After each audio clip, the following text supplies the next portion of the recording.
जय जोहर संगवारी हो। आज के मैं वीडियो में आप मतलब बताया जाता हूँ कि आरोहे कलसा दाई में कौन सा ताल बजे है, कौन सा जस ताल बजे है, एला मैं आप मतलब आज बताऊँ।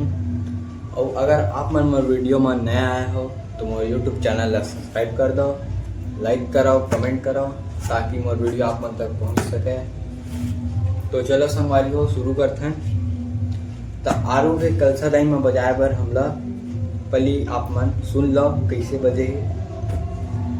आरुगे कलसा दाई, आरुग बाटे ओ, आरुग दिया न जना, आई वो आरुग दिया न जना।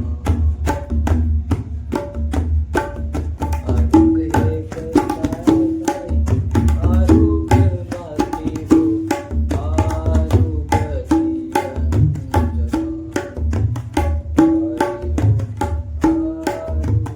दिया न जना।